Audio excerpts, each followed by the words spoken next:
Hello बच्चों, कैसे हैं आप लोग। तो चलिए आज हम कुछ इम्पोर्टेंट क्वेश्चंस करके देखते हैं। तो इसमें हम सेक्शन ए सॉल्व करेंगे आज। Section A is multiple choice question. Question 1 है which of the following is the correct observation of reaction shown in the above setup. तो यहाँ पे आप एक सेटअप देख रहे हैं। दिस इज अ बर्नर और यहाँ पे मैग्नीशियम रिबन को बर्न करा जा रहा है और इसकी ऐश इस वॉश ग्लास में आ गई है और ऐश किसकी है, मैग्नीशियम ऑक्साइड की। ऑप्शन ए है यहाँ पे brown powder of magnesium oxide is form. तो ए में बोला गया कि क्या यहाँ पे मैग्नीशियम का ब्राउन पाउडर है, तो नहीं, हमें पड़ा है ये एक्टिविटी 1 है आपकी केमिस्ट्री की, ये मैग्नीशियम ऑक्साइड का व्हाइट कलर का पाउडर होता है। B is colourless gas which turns lime water milky is evolve, तो there is no gas evolve in this reaction. C is magnesium ribbon burns with brilliant white light and D is reddish brown gas with smell of burning sulphur has evolve. तो यहाँ पे option C correct हो जाएगा। Magnesium ribbon जब burn करता है तो बहुत ही ब्रिलियंट व्हाइट लाइट के साथ बर्न करता है। Question 2 is which of the following is an example of simple displacement reaction. तो यहाँ पे 4 रिएक्शन दिए गए हैं, आपको बताना है सिंपल डिस्प्लेसमेंट रिएक्शन कौन सा है इसमें से। First is electrolysis of water, B is burning of methane, C is the reaction of metal with an acid और डी है the reaction of 2 solutions to form precipitate. तो चलिए इनको हम करके देखते हैं। इलेक्ट्रोलाइसिस ऑफ वाटर में क्या होता है, हम वाटर में इलेक्ट्रिसिटी पास करते हैं तो वो हाइड्रोजन और ऑक्सीजन में उसके मॉलिक्यूल्स टूट जाते हैं, तो ये डिकम्पोजिशन रिएक्शन हो गया। बर्निंग ऑफ मीथेन, मीथेन का फॉर्मूला होता है CH4, किसी भी चीज को बर्न करते हैं मतलब उसका ऑक्सीजन के साथ उसका कंबशन करते हैं तो वो बन जाएगा carbon dioxide plus water. This is an example of combustion reaction. C में बोला गया है reaction of metal with an acid, किसी भी मेटल का रिएक्शन जब एसिड के साथ होता है तो देखिए क्या बनता है, मैग्नीशियम का अगर हम HCl के साथ रिएक्शन करवाएंगे तो बन जाएगा मैग्नीशियम क्लोराइड प्लस साथ में निकलेगी हाइड्रोजन गैस। तो ऑप्शन सी देखिए बेटा, यहाँ पे HCl में से हाइड्रोजन को मैग्नीशियम ने डिस्प्लेस कर दिया और वो बन गया मैग्नीशियम क्लोराइड, तो यहाँ पे सिंगल डिस्प्लेसमेंट हुआ है। ठीक है, चलो ऑप्शन डी भी देख लेते हैं। Reaction of 2 solution to form precipitate. Precipitate reaction, कोई भी आप प्रेसिपिटेट रिएक्शन देखो जैसे कि lead nitrate plus potassium iodide, तो वो क्या बनाएगा, potassium nitrate plus lead iodide का प्रेसिपिटेट। तो आप देख रहे हो यहाँ पे जो लेड था, लेड ने पोटेशियम आयोडाइड से पोटेशियम को डिस्प्लेस कर दिया और क्या बन गया, लेड आयोडाइड ये रहा, और पोटेशियम ने लेड को हटा दिया और ये बन गया पोटेशियम नाइट्रेट ये रहा। तो ये डबल डिस्प्लेसमेंट रिएक्शन है, तो this is wrong, second is wrong, first is wrong, तो option C is the correct answer. Now which of the following hydrocarbons will produce blue non-sooty flame? non-sooty flame इसमें से कौन सा hydrocarbon produce कर रहा है, इथीन, मीथेन, प्रोपाइन या फिर इथाइन, तो that answer is methane. Question number 4, Aditi added drop-wise 25 milliliter of concentrated hydrochloric acid to 25 ml of concentrated sodium hydroxide and continuously monitor the pH in the mixture। तो अदिति ने क्या करा, एक एक बूंद करके drop wise 25 millilitre concentrated acid, hydrochloric acid को 25 millilitre concentrated sodium hydroxide में ड्रॉप करके डाला और उसको उसने कंटिन्यूसली मॉनिटर करा कि उसके पीएच कैसे कैसे इंक्रीज या डिक्रीज हो रहा है। नाउ उसने क्या देखा, she find that pH of the mixture at the end of the experiment is 7। तो 25 ml HCl ड्रॉप करके उसने 25 ml NaOH में ड्रॉप करके डालते हुए उसने कंटिन्यूसली पीएच को मॉनिटर करा और उसने देखा जब पूरा HCl NaOH में डल गया एक एक बूंद करके तो पीएच कितना है, 7 है। Which of the following graph correctly demonstrate the change in pH in the mixture during the experiment? तो यहाँ पे P, R and Q ये 3 ग्राफ दिए हुए हैं, आपको बताना है इनमें से कौन सा आपको ढंग से डेमोन्स्ट्रेट कर रहा है चेंज इन द पीएच जब हम ये मिक्सचर को ऐड कर रहे थे। तो फर्स्ट हम देख लेते हैं P में दिखाया गया है कि ये 0 से स्टार्ट हुआ और 0 से जैसे मतलब NaOH, ठीक है, ये हमारा सपोज करो बीकर में था तो बताया है उसका कितनी वैल्यू थी, उसका pH 0 था। तो यह तो यहीं पे गलत हो गया, क्योंकि 0 तो बहुत ही ज्यादा स्ट्रॉन्ग एसिड का होता है, तो ये तो बिल्कुल ही गलत हो गया। R पे आ जाइए। अब इसमें देखिए ये दिखा रहे हैं यहाँ पे न्यूट्रल pH है। हाँ, R पे आ जाओ बेटा। तो अब यहाँ पे देखो बच्चों, यहाँ पे दिखा रहे हैं कि यहाँ पे न्यूट्रल pH है। न्यूट्रल pH मतलब यहाँ पे 7 दिखाया है, तो 7 की स्ट्रेट लाइन है। तो जब आप सोडियम हाइड्रोक्साइड में HCl ऐड करते रहोगे तो बताया है तब 7 हुआ। तो दिस इज ऑल्सो रॉन्ग, क्योंकि सोडियम हाइड्रोक्साइड बहुत ही स्ट्रॉन्ग बेस है, तो उसका pH होता है 14। नाउ ऑप्शन क्यू को देखते हैं हम। यहाँ पे दिस इज 14, न्यूट्रल pH यहाँ पे दिखाया हुआ है, सॉरी न्यूट्रल pH इज 7 और यहाँ पे दिखाया गया है दिस इज 14। तो 14 होता है NaOH का pH। ठीक है, अब इसमें हम जब HCl ड्रॉप ऐड करते रहेंगे तो pH देखिए डाउन होता जा रहा है और फाइनली ये यहाँ पे 7 हो गया, न्यूट्रल हो गया। जब पूरा 25 ml NaOH में हमने पूरा 25 ml HCl ऐड कर दिया तो ये न्यूट्रल pH हो गया यहाँ पे 7, राइट। तो ऑप्शन क्यू आपका इसमें करेक्ट ऑप्शन हो जाएगा, ऑप्शन क्यू।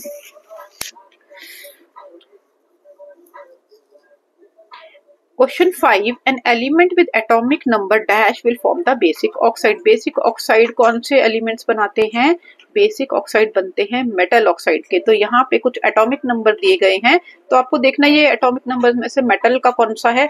7 होता है नाइट्रोजन का, 17 क्लोरीन का, 14 होता है सिलिकॉन का और 12 होता है मैग्नीशियम का। तो इनमें से मेटल कौन सा है? Metal is magnesium with atomic number 12। तो answer is option D. Which of the following are not ionic compound? इनमें से ionic compound कौन सा नहीं है? मैग्नीशियम ऑक्साइड ionic है, HCl is non ionic compound, बाकी ये दो भी ionic compound है। Option 7, which of the following is not observed in the homologous series? Change in chemical properties, it is observed. B, gradation in the physical properties, it is also observed. Same functional group, yes, this is not observed in the homologous series. D, difference in the CH2 group and 14 units molecular mass, this is also observed। तो option C आ जाएगा इसमें। same functional group is not observed in the homologous series। Question number 8 पे आ जाते हैं। The possible blood group of children born to parents with blood group A and AB are. तो जिनके parents का blood group A या AB होगा तो इनमें से कौन सा पॉसिबल ग्रुप हो सकता है ब्लड ग्रुप बच्चों का? O A, A B, AB A या फिर B या फिर O A B या फिर AB। तो देखो बच्चों, अगर मम्मी पापा का A और AB है तो बच्चों का यही इन्हीं का कॉम्बिनेशन होगा और कोई कुछ भी नहीं हो सकता, उसमें O नहीं आ सकता है। तो ऑप्शन बी करेक्ट हो जाएगा। या तो बच्चे का ब्लड ग्रुप A होगा या फिर B होगा या फिर AB होगा। क्वेश्चन नंबर 9 पे आ जाते हैं। An organism which breaks down the food material outside the body and then absorb it in the body is. A option है अ प्लांट पैरासाइट कुस्कुटा। तो no, this is wrong. Plant parasite cuscuta dodder तो yellow colour की एक bell होती है जो दूसरे plant के ऊपर चढ़ जाती है। Option B an animal parasite tapeworm. तो टेपवर्म तो पेट के अंदर मिलता है, this is a pig parasite. C is a bacteria E coli जो कि इंटेस्टाइन्स में होता है। D is a fungus rhizopus. So yes, fungus is the correct option. Fungus जो होता है फूड मटेरियल को outside the body break down करता है और फिर उसके जूसेस को एब्जॉर्ब कर लेता है अपनी बॉडी में। क्वेश्चन नंबर 10 पे आ गए हम।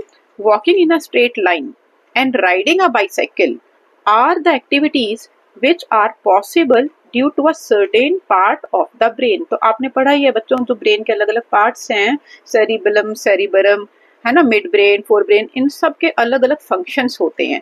तो ये जो फंक्शन दिए हुए हैं, walking in a straight line या फिर राइडिंग बाइसाइकिल, ये किस पार्ट का फंक्शन है, ये इसमें से आपको चूज करना होगा। फोर ब्रेन जिसको कि सेरिब्रम बोलते हैं, या फिर मिड ब्रेन जिसका कि नाम हाइपोथैलेमस है, या फिर हिंड ब्रेन जिसको कि हम सेरिबेलम बोलते हैं, या फिर हिंड ब्रेन या जिसको मेड्यूला बोलेंगे। तो option C is correct. Hind brain that is cerebellum is associated with these precise movements. Question number 11। ऑक्सीजन saturation level refers to extent hemoglobin is bound to the oxygen. As altitude increases, that atmospheric pressure decreases. Which of the following graph correctly represents the oxygen saturation level as altitude increases? तो ये आप graph देख रहे हैं PQRS, this is oxygen saturation level और ये दिखा रहा है एल्टीट्यूड। तो पी ग्राफ क्या बोल रहा है, जैसे जैसे एल्टीट्यूड बढ़ रहा है ऑक्सीजन का सैचुरेशन लेवल भी बढ़ रहा है, मतलब ऑक्सीजन भी बढ़ रहा है और फिर वो सडनली डिक्रीज होना स्टार्ट हो गया। तो ये ऑप्शन तो बिल्कुल गलत हो गया।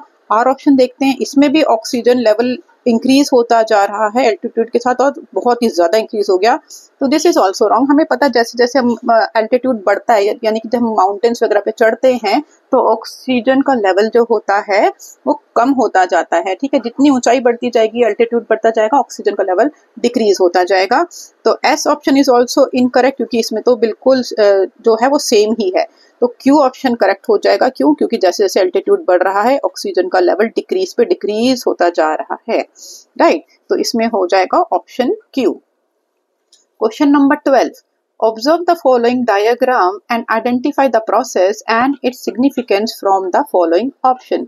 आपको ये डायग्राम आइडेंटिफाई करना है।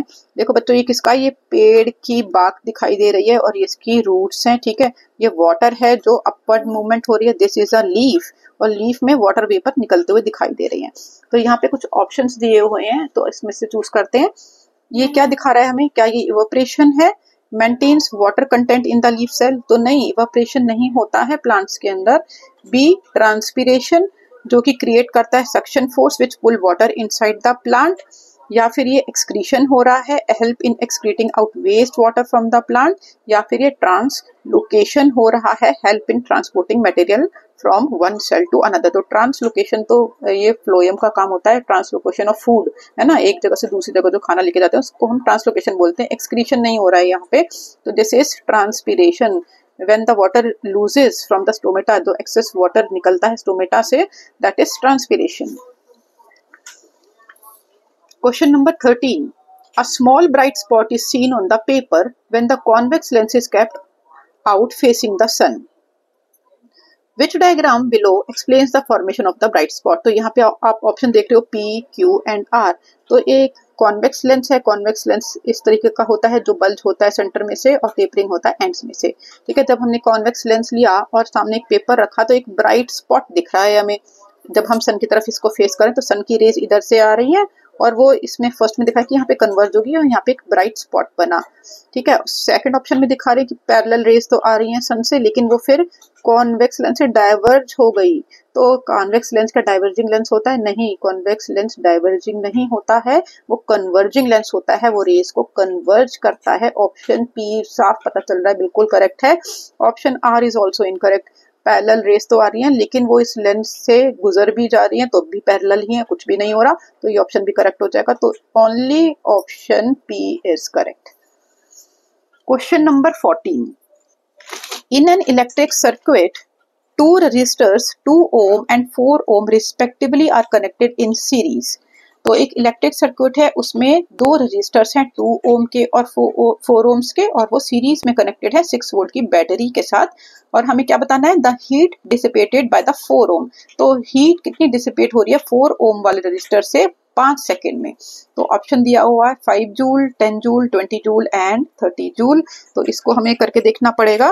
तो इसमें बताया है दो रजिस्टर्स हैं, ठीक है, R1 R2। फर्स्ट रजिस्टर है आपका 2 ओम का, सेकंड है आपका 4 ओम का, राइट।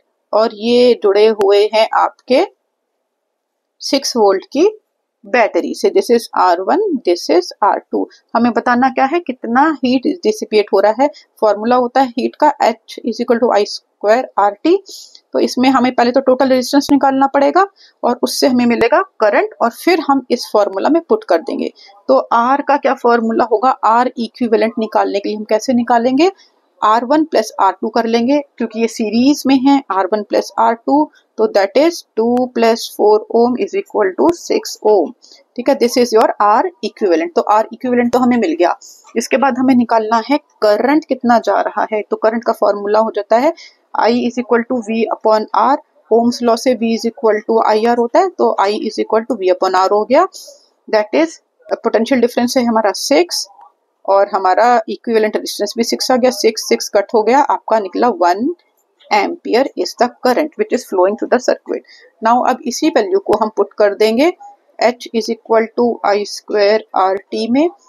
I का स्क्वायर मीन्स करंट का स्क्वायर कर देंगे इंटू R इज R हमें बेटा यहाँ पे 6 ओम नहीं लेना, हमसे पूछा था कि 4 ओम के रजिस्टर से बताना है हमें हीट डिसिपेट कितना हो रहा है, राइट। तो हम इसमें लेंगे 4 इंटू टाइम हमें दिया हुआ था 5 सेकेंड्स, तो ये आ जाएगा 4 5 20 joules, that is the heat dissipated through 4 ohm resistor. तो ऑप्शन सी करेक्ट हो गया। Question number 15 is, some adults have had a defective heart since birth. They are born with a hole between the left atrium and right atrium. This defect is called the atria septal defect, that is ASD. तो कुछ लोग बच्चों जो पैदा होते साथ ही ना उनके हार्ट में एक प्रॉब्लम होती है, उनके लेफ्ट एट्रियम और राइट एट्रियम में एक छेद होता है उसके बीच में, ठीक है, उसको हम बोलते हैं एट्रियल सेप्टल डिफेक्ट ASD। अब इसकी वजह से क्या होता है, जो ऑक्सीजनेटेड और डीऑक्सीजनेटेड ब्लड है वो मिक्सअप हो जाता है, राइट। तो एक सिम्टम होता है इस डिजीज का, ऑक्सीजन और डीऑक्सीजनेटेड ब्लड के मिलने की वजह से वो बहुत ज्यादा टायर्ड फील करते हैं। This is the symptom of this disease. Now which of the following is likely to happen in the people with ASD in a single cycle of the blood flow. तो आपको यहाँ पे कुछ option दिए हुए हैं, आपको बताना होगा कि इनमें से कौन सा ऑप्शन इस बीमारी के साथ आपको लगता है रिलेट करता है। A, the kidney will filter out more carbon dioxide. अब इसका किडनी से तो कोई लेना देना नहीं है क्योंकि ये हार्ट से रिलेटेड है। बी ऑप्शन है, the blood will take up more oxygen from the lungs. अब ऑक्सीजन कैसे लेगा भाई ब्लड जबकि ज्यादा मिक्सिंग हो रही है इम्प्योर ब्लड के साथ। सी ऑप्शन हो गया, the muscle will receive blood containing less oxygen. D option है, the lung will receive more blood containing oxygen. तो डी भी गलत हो गया, ब्लड कैसे ज्यादा ऑक्सीजन लेके जा सकता है, यहाँ पे तो मिक्सिंग हो रही है ना डीऑक्सीनेटेड ब्लड के साथ। तो ऑप्शन सी करेक्ट हो जाएगा। जो हमारी मसल्स हैं उनको जो ब्लड जा रहा है वो कम ऑक्सीजन लेके जा पाएगा क्योंकि उसमें डीऑक्सीनेटेड ब्लड भी मिक्सअप हो गया है। Question number 16, which of the following methods are useful to prevent STD? STD is sexually transmitted disease. P, surgical blocking of the fallopian tube. क्या फैलोपियन ट्यूब जो फीमेल्स की होती है उन्हें सर्जिकल ब्लॉक कर दे तो STD नहीं होगा। या फिर कॉपर टी, या फिर ओरल पिल्स, या फिर कॉन्डम्स। तो ऑप्शन इज कॉन्डम्स ओनली, सिर्फ कॉन्डम से ही सेक्सुअली ट्रांसमिटेड डिजीजेस को प्रिवेंट करा जा सकता है। नाउ हम आगे एजर्शन रीजनिंग क्वेश्चंस पे, क्वेश्चन नंबर 17 से लेकर 20 तक एजर्शन रीजनिंग है। तो चलिए क्वेश्चन नंबर 17 से स्टार्ट करें। Assertion is, in a reaction of copper oxide with hydrogen gas, copper oxide serves as oxidising agent. तो यस, दिस इज करेक्ट। जब कॉपर ऑक्साइड को आप रिएक्शन कराओगे हाइड्रोजन गैस के साथ तो कॉपर ऑक्साइड जो है वो ऑक्सीडाइजिंग एजेंट की तरह काम करता है और हाइड्रोजन गैस को ऑक्सीडाइज कर देता है। चलिए देखें इसको करके। Copper oxide plus hydrogen gas क्या बनाएगा, कॉपर प्लस वाटर। तो देखिए यहाँ पे कॉपर ऑक्साइड ने क्या काम करा, हाइड्रोजन को ऑक्सीडाइज कर दिया, तो ऑक्सीडेशन हुआ हाइड्रोजन का, तो ऑक्सीडाइजिंग एजेंट कौन काम कर रहा है, कॉपर ऑक्साइड। तो this is correct, so assertion is correct. Reason क्या है, the substance which gains hydrogen or loses oxygen in a chemical reaction act as an oxidising agent. तो बोला गया है वो सब्सटेंस जो हाइड्रोजन को गेन करता है या फिर ऑक्सीजन को लूज करता है केमिकल रिएक्शन में, वो ऑक्सीडाइजिंग एजेंट होता है। This reason is correct. अब देखिए इसने हाइड्रोजन को गेन कर लिया और ऑक्सीजन को लूज कर दिया, तो ये एक ऑक्सीडाइजिंग एजेंट है। ठीक है, तो दोनों बातें ठीक है। Assertion is right, reason is right, and reason is the correct explanation of assertion. Question number 18 पे आ जाते हैं। Assertion is probability of survival of an organism produced through the sexual reproduction is more than that of the organism produced through the asexual mode. Assertion is correct. Reason, variation provide advantage to the individual for the survival. This is also correct, and reason is correct explanation of the assertion. Question number 19. Danger signals are made of red color. This is right. Reason, velocity of red light in air is maximum, so signals are visible even in the dark. This is also right, but this is not the correct explanation of the assertion. क्यों? इसका reason क्या होना चाहिए था? तो देखिए जो danger signal है वो रेड कलर के इसलिए बने होते हैं क्योंकि रेड कलर की जो वेवलेंथ होती है वो मैक्सिमम होती है, इसलिए वो लीस्ट स्कैटर होता है और वो दूर से देखा जा सकता है। तो दोनों ठीक है, but reason is not the correct explanation of assertion. Question number 20. Question number 20. Assertion. Biodegradable substances result in the formation of compost and natural replenishment. This is correct. Reason, it is due to breakdown of complex inorganic substances into simple organic substances. This is false. क्यों? क्योंकि यहाँ पे बोला गया है inorganic substance, यहाँ पे inorganic substance का ब्रेकडाउन नहीं होता, ऑर्गेनिक सब्सटेंसेस का ब्रेकडाउन होता है, ठीक है, इनटू सिंपलर ऑर्गेनिक सब्सटेंस। तो assertion is correct but the reason is false. तो आई होप आपको अच्छे से समझ आ गया होगा। तो अगर आपको वीडियो अच्छी हो तो लाइक करें एंड चैनल को सब्सक्राइब जरूर करें।